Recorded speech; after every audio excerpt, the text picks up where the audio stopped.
Hello दोस्तों, RD coaching classes में आपका स्वागत है। आज हम एरोमेटिसिटी को पहचानना सीखेंगे, यानी कि एरोमेटिकता क्या होती है।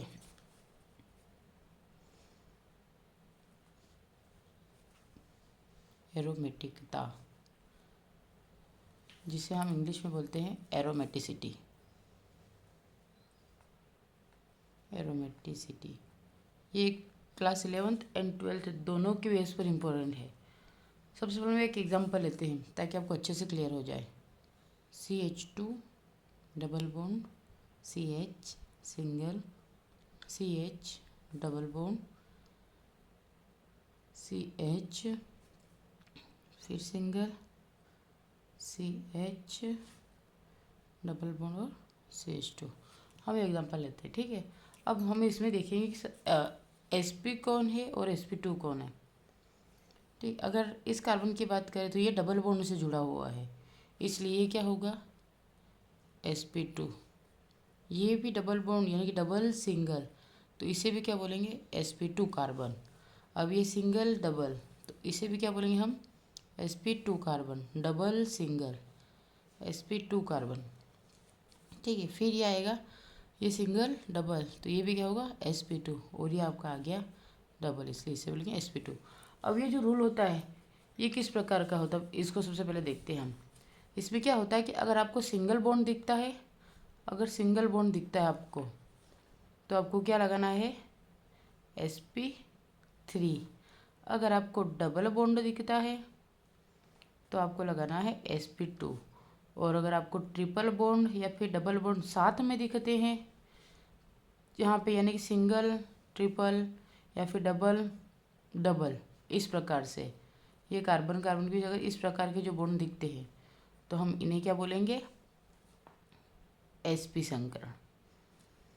ठीक है, ये इस टाइप के आपको स्पेशली ध्यान रखना। बस यही कंडीशन इधर अप्लाई होती है जो हमने करा था, इसलिए हमें क्या दिखा था डबल बॉन्ड दिखा था, इसलिए ये double sp2 double single sp2 double single.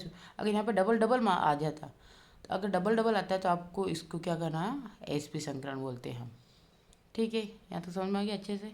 अब हम आगे बढ़ते हैं। अगर इसकी हम Cl2 से रिएक्शन करवाते हैं, मान लीजिए इसकी Cl2 से रिएक्शन, क्यों अभी ये क्या है असंतृप्त यौगिक है, क्योंकि ये जैसे जैसे आता जाएगा ये बॉन्डिंग की रिएक्शन होती है, क्योंकि यहाँ का डबल बॉन्ड यहाँ आया, मान लो ये बॉन्ड यहाँ आया, तो यहाँ जो है ये वाला इधर चला जाएगा, तो ये वाला इधर चला जाएगा, तो अब ये असंतृप्त है। तो इसे संतृप्त बनाने के लिए हम Cl2 से इसकी रिएक्शन करवा देते हैं। जब ये Cl2 से रिएक्शन करता है तो CH2, अब जहाँ पे डबल बॉन्ड है वहीं पर Cl को जोड़ेंगे, एक डबल बॉन्ड यहाँ पे एक डबल बॉन्ड यहाँ पे, क्योंकि CH से, तो हमने क्या लिखा ये सिंगल लिखा, यहाँ का बॉन्ड इधर गया क्लोरीन के साथ में, तो यहाँ पे Cl जुड़ गया, फिर सिंगल फिर क्लोरीन एक जुड़ गया। ठीक है, तो अब यहाँ पे डबल बॉन्ड था, तो अब यहाँ का बॉन्ड इधर आ गया इलेक्ट्रॉन, तो ये क्या हो जाएगा आपका, क्या हो जाएगा, ठीक है, क्योंकि यहाँ से बॉन्ड टूटा, तो बॉन्ड टूटने के बाद यहाँ से ये और यहाँ से ये, तो एक इधर जुड़ेगा और एक इधर जुड़ेगा, तो होगा क्या बन गया CH 1 2 3 4। ठीक है, वैसे 1 2, अब यहाँ से वापस आपको क्या करना है 1 2 3 4 5 6, तो देखो अब 1 2 ऐसे गिन के क्या है कि आपका कन्फर्मेशन हो जाएगा, ताकि आपको फिर आगे प्रॉब्लम ना आए। ये आपका हिसाब से हो गया 1 2 3 4 इसका, ठीक है, इसका 1 2 3 4, फिर इसका, तो यहाँ पे आपको क्या करना पड़ेगा, यहाँ पे आपको 3 करना पड़ेगा, तभी तो आपकी वैलेंसी कंप्लीट होगी। ठीक है, हम और आगे चलते हैं। यहाँ पे आपका 1 2 3 4, तो यहाँ पे कितना दिख रहा है आपका, क्योंकि आपने इस कार्बन में जुड़ा, अब यहाँ पे डबल बॉन्ड है, तो फिर आपका CH फिर डबल बॉन्ड CH2, यहाँ तक कंप्लीट हो गया। अब इधर आते हैं, अब इधर क्या दिख रहा है आपको, यहाँ पर 1 2 3 4, अब यहाँ पर हम यहाँ पे क्या लगा देंगे CH2 लगा देंगे। ठीक है, तो ये आपकी बॉन्डिंग कंप्लीट हो जाएगी। या फिर इस प्रकार से भी कर सकती है, आप इसको भी डबल बॉन्ड रहने दो, क्योंकि ये तो जो ये करना है, तो यहाँ पे 3 कहाँ से लाओगे, इसलिए आपको इसको अच्छे से सेट कर, क्योंकि यहाँ पे अगर हम इस प्रकार की करते तो हमारा ये गलत माना जाएगा, समझ रहे हैं ना। इसलिए हम क्या करेंगे यहाँ से CH2, इस डबल बॉन्ड को ऐसा कैसा रहने देते, फिर यहाँ से हम लेते हैं CH। ठीक है, अब CH लेने के बाद हमारा क्या बचा, ये 1 2 3, फिर आ जाओ यह, अब यहाँ पे आपको डबल बॉन्ड दिख रहा है, ये वाला बॉन्ड एक Cl यहाँ पे जुड़ जाएगा, एक एक इलेक्ट्रॉन लेके इधर जुड़ा जाएगा, क्योंकि बाकी एक एक इलेक्ट्रॉन तो ऑलरेडी इलेक्ट्रॉन क्लोरीन के पास है। फिर यहाँ पे लिखेंगे CH और वापस आएगा आपका CH2 और डबल बॉन्ड। तो देखो आप 2 3 4, फिर 2 3 4, 2 1 2 3 4, फिर 1 2 3 4, 1 2 3 4 और 1 2 3 4। ठीक है, तो इस प्रकार से आपका sp2 सिंगल डबल बॉन्ड से कंप्लीट हो गया। इसलिए अगर इस टाइप के अगर आपको दिखते हैं तो आप इस वाले को गलत मानेंगे, क्योंकि आपने यहाँ पे बॉन्डिंग अगर डबल बॉन्ड लगाते हैं तो सही होगा, अगर डबल बॉन्ड यहाँ पे लग जाएगा तो यहाँ पे इसके साथ में 5 हो जाएंगे, इसलिए इस प्रकार की श्रृंखला गलत मानी जाएगी।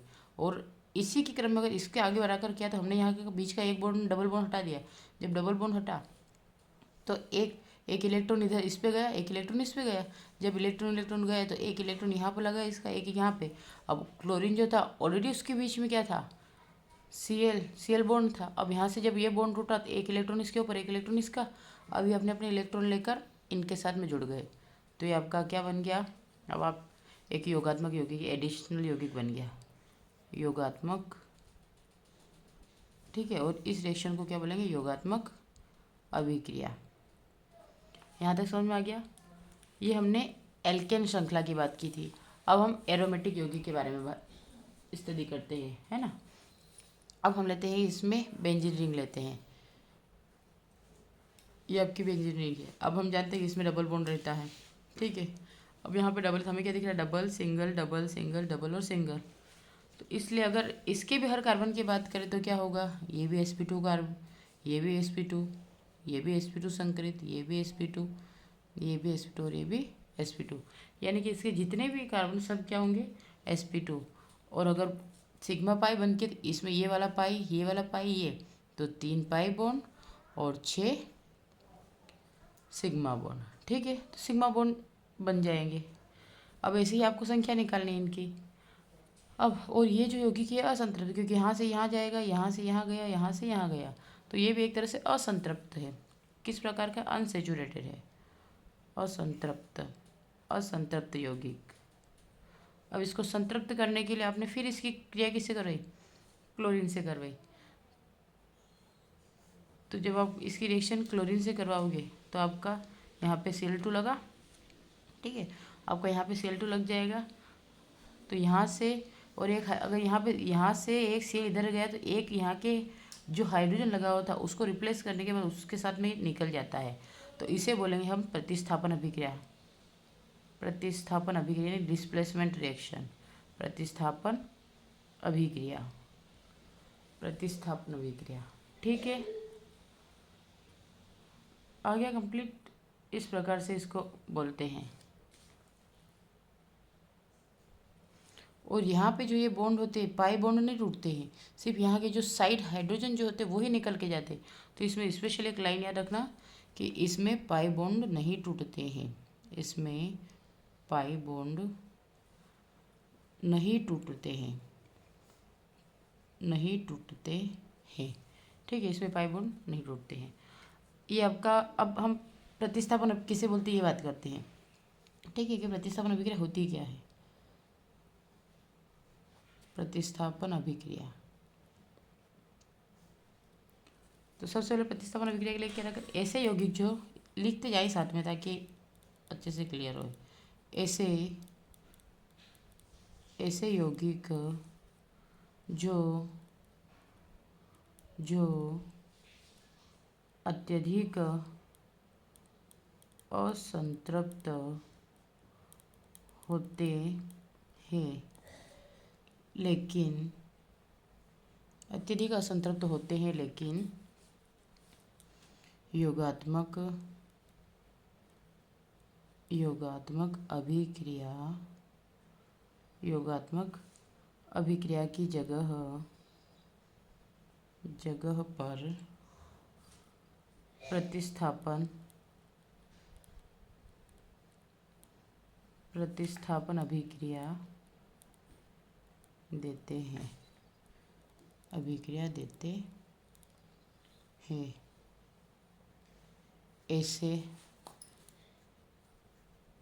ऐसे यौगिक क्या कहते, ऐसे यौगिक को एरोमेटिक यौगिक कहते हैं। क्या कहते हैं? एरोमेटिक यौगिक कहते हैं। ऐसे यौगिक को एरोमेटिक यौगिक कहते हैं। ठीक है। अब सेकेंड, अब एरोमेटिक यौगिक किसे दिया तो हमने पता कर लिया। अब एरोमेटिक यौगिक में एरोमेटिकता का मतलब क्या होता है, यानी कि एरोमेटिसिटी क्या होता है। हमारा टॉपिक का नाम ही क्या है कि एरोमेटिसिटी क्या होती है। हमने क्या पढ़ा स्टार्टिंग में कि हम स्टडी किसकी, यानी यानी एरोमेटिसिटी होती क्या है। तो अब हम लिखेंगे वापस, क्योंकि हम एरोमेटिक यौगिक जो एरोमेटिक यौगिक जो अतिरिक्त एरोमेटिक यौगिक में जो अतिरिक्त स्थायित्व होगा उससे हम क्या बोलेंगे? एरोमेटिसिटी बोलेंगे। एरोमेटिसिटी कहते हैं। एरोमेटिसिटी कहते हैं। ठीक। एरोमेटिक यौगिक जो अतिरिक्त स्थायित्व में होगा उसे हम एरोमेटिसिटी कहते हैं। अब अगला आता है एरोमेटिसिटी की शर्तें। क्या आता है? एरोमेटिसिटी की शर्तें। सबसे पहली शर्त, इसमें जो यौगिक होता है वो चक्रीय होना चाहिए। यौगिक चक्रीय तथा कैसा होना चाहिए? समतलीय होना चाहिए। समतलीय होना चाहिए। यौगिक चक्रीय तथा समतलीय होना चाहिए। ठीक है। अब समतलीय होने की शर्तें क्या है वो देखते हैं। पहली शर्त, जो कार्बन होता है, यानी कि कार्बन या इसके जैसा और कोई भी परमाणु हो सकता है, कि कार्बन या किसी परमाणु का संकरण, कार्बन या किसी परमाणु का संकरण sp2 हो वह समतलीय होगा। यानी कि ऐसा कंपाउंड जिसका क्या हो, जिसमें सभी कार्बन sp2 संकरित हो, उसे क्या बोलेंगे?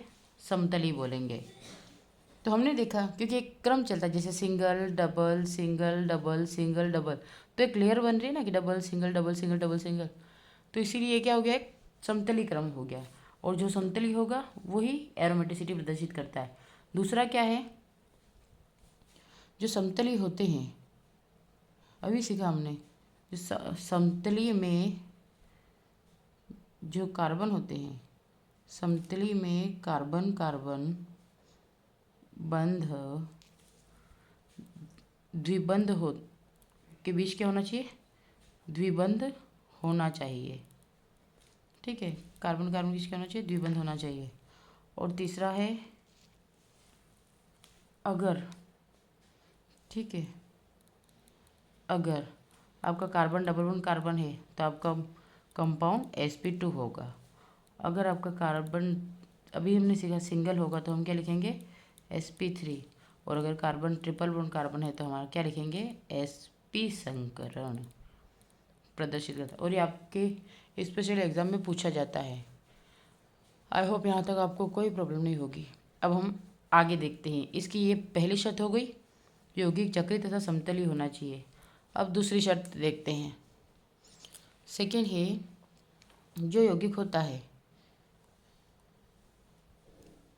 यौगिक में संयुग्मन या सेकेंड क्या? अनुनाद होना चाहिए। जो यौगिक, अनुनाद का मतलब क्या होता है? रिजोनेंस। अब रिजोनेंस यानी कि बॉन्डिंग का परिवर्तित क्रम चलता रहेगा। अब सबसे पहले देखते हैं संयुग्मन क्या है ना, क्योंकि मेन पॉइंट तो ये है। तो हम क्या लिखेंगे कि संयुग्मन क्या है? संयुग्मन क्या है, इसकी पहले शर्त देख लेते हैं।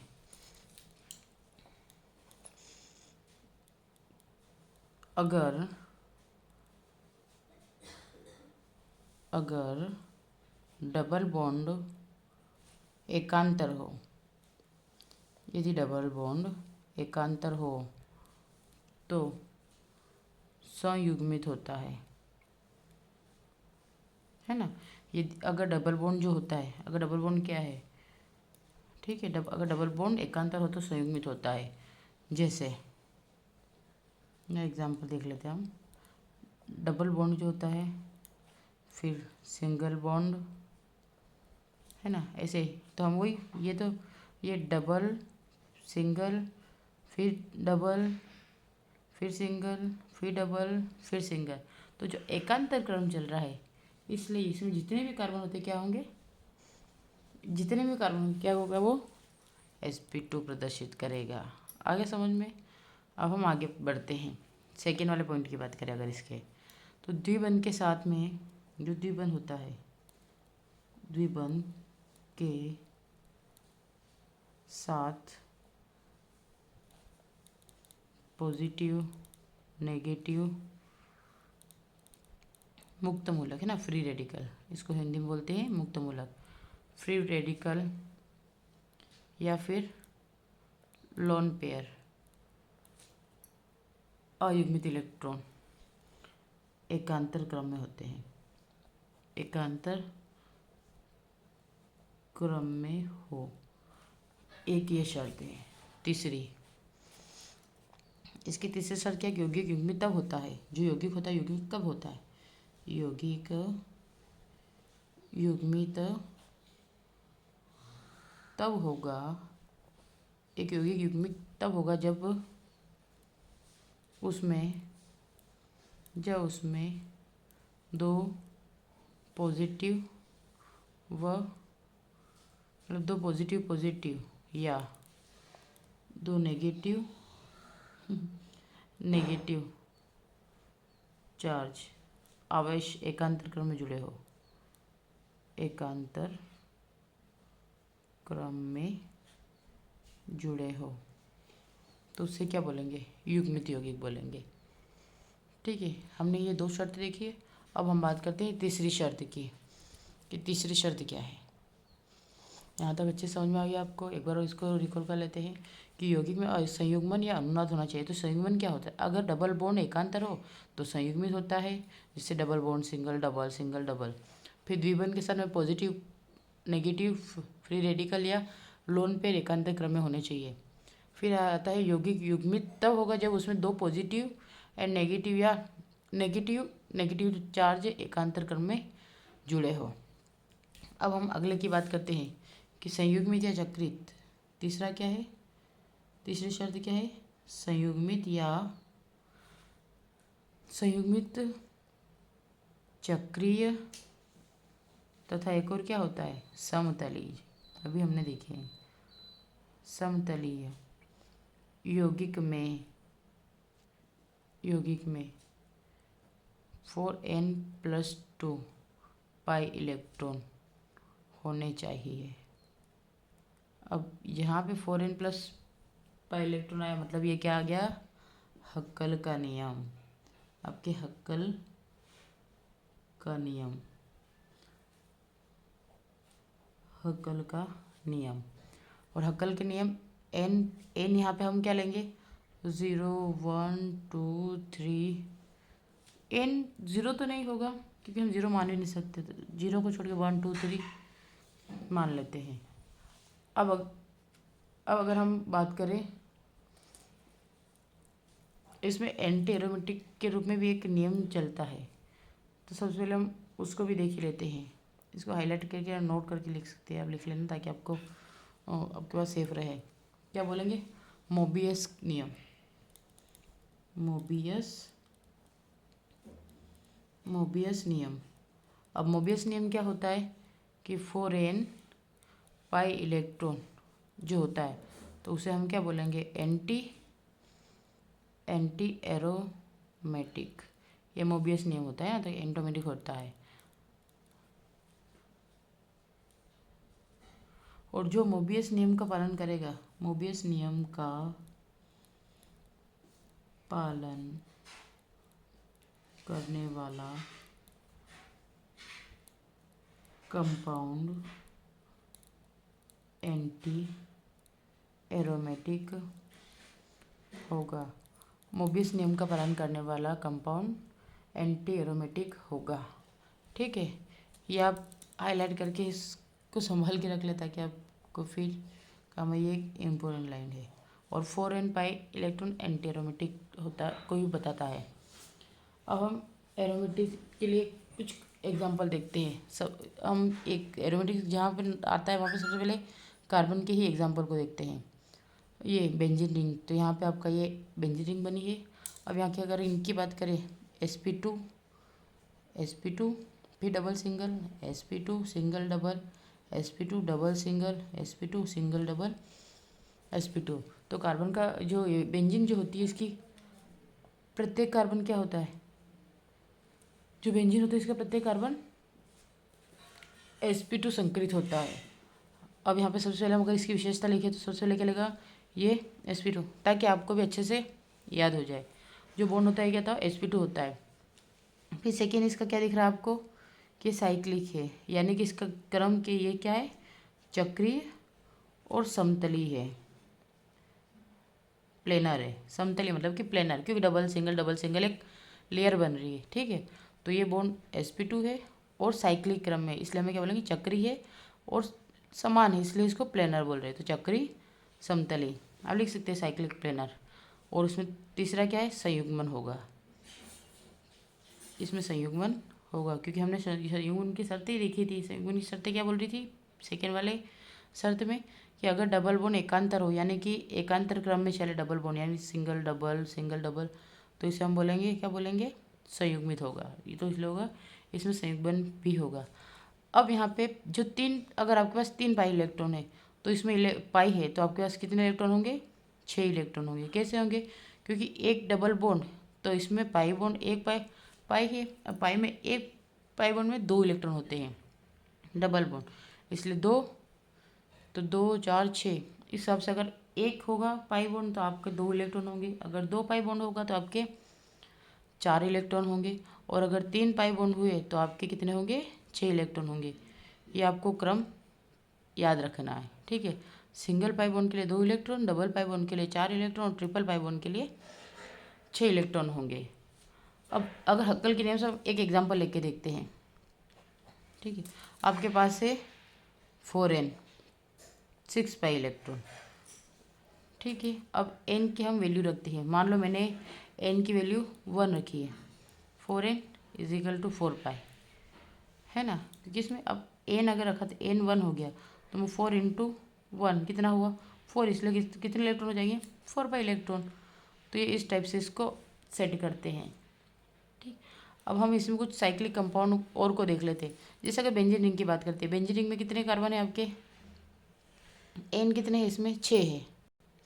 अब बेंजीन रिंग में आप कितने, 1 2 3, तो आप अब यहाँ पे n की वैल्यू कितने रखेंगे, 3 रखेंगे, तो 4 × 3 = 12, तो 12 पाई इलेक्ट्रॉन आपके पास आ जाएंगे। ये इस प्रकार से हम निकालने का क्रम, n की जगह आपने बोला 1 2 3 4 5, 1 2 3 4 5 कुछ भी लिख सकते हैं।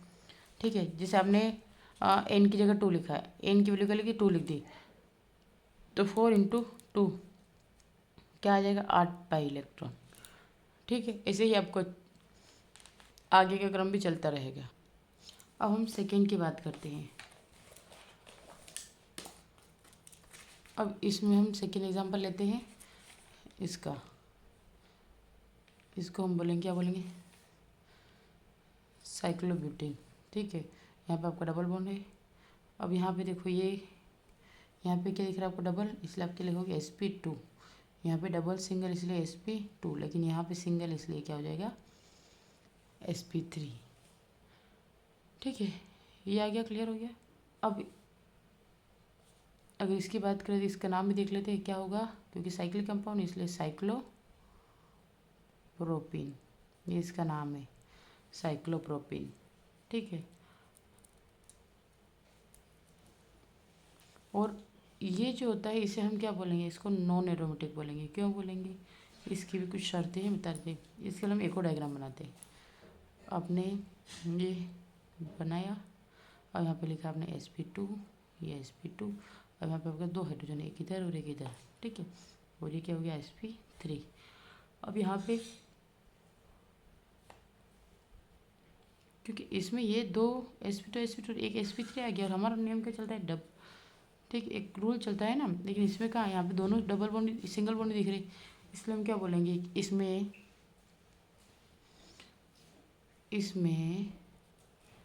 sp3 संकरित, इसमें sp3 संकरित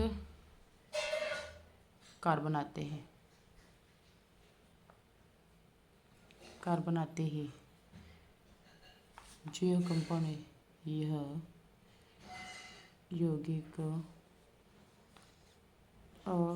असमतलीय असमतलीय असमतलीय होगा, ठीक है। और सेकेंड की बात करें तो ये क्या होगा, नॉन एरोमेटिक, क्या होगा, नॉन एरोमेटिक।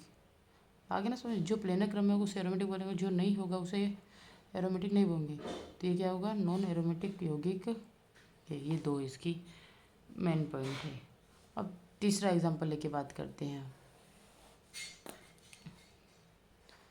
तीसरे की बात करते हैं, यहाँ पे हम लेते हैं इसी के जैसे एक और एग्जांपल लेते हैं। यहाँ पे आपको इधर रख, लेकिन यहाँ पे इधर आपको प्लस दिया है। अब यहाँ पे आपके पास एक हाइड्रोजन दिख रहा है, हम लोग मान लो एक हाइड्रोजन हमारे पास है यहाँ पे, ठीक है, हमने मान लिया। अब ये तो आपका sp2 बता रहा है, ये भी आपका sp2 बता रहा है, लेकिन अगर आगे इसके क्रम में जाएंगे, ठीक है, जैसे इसमें हमने गए थे, ऐसे अगर इसके क्रम में चलेंगे तो रिप्लेसमेंट तो इन्हीं का होगा। तो यहाँ पे तो आपका क्या दिख रहा है, आपको प्लस दिख रहा है, और यहाँ पे एक हाइड्रोजन दिख रहा है क्योंकि एक प्रोटॉन यहाँ पे। तो आप इसमें भी क्या होगा, sp2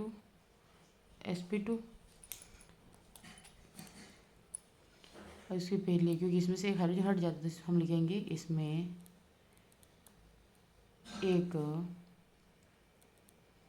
एक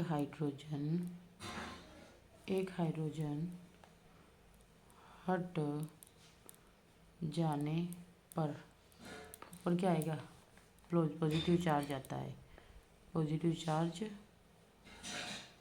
चार्ज आता है। और इसमें दूसरा क्या है, ये जो होता है कार्ब धनायन, तो वह sp2 हो जाएगा, ठीक है। ये हो गया आपका sp2। और इससे इसका नाम क्या होगा, क्योंकि यहाँ पे क्या आ रहा है, तो आप इसको बोलोगे साइक्लोप्रोपिनाइल। क्या बोलोगे इसको, साइक्लोप्रोपिनाइल।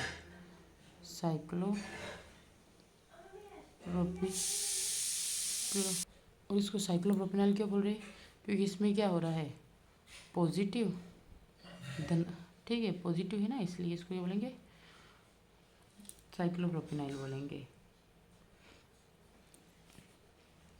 ठीक है। क्योंकि चक्री है, लेकिन इसके साथ में क्या है, ये जो है क्या बोलेंगे इसको, कि चक्री पॉजिटिव आवेश की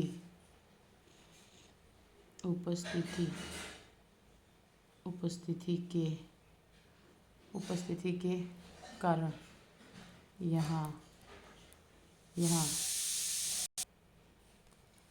क्या उपस्थिति में सभी क्या होते हैं, जो कार्बन होते हैं वो क्या होते हैं, sp2 होंगे। और तो ये क्या होता है, तो ये समतलीय होगा, ठीक है।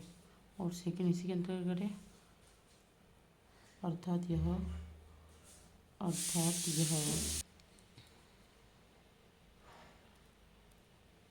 एरोमेटिक कंपाउंड होगा, ठीक। ये लेक्चर बहुत ज़्यादा लंबा हो गया है, तो इसके आगे हम नेक्स्ट लेक्चर में स्टडी करेंगे। तब तक के लिए आप इसको अच्छे से समझने का प्रयास करें और जितना हो बार बार देखें, ताकि एक एक चीज़ को आप अच्छे से समझ सकते हैं। ठीक है, थैंक यू फॉर वॉचिंग, और अधिक से अधिक शेयर करें, सब्सक्राइब करें। Thank you.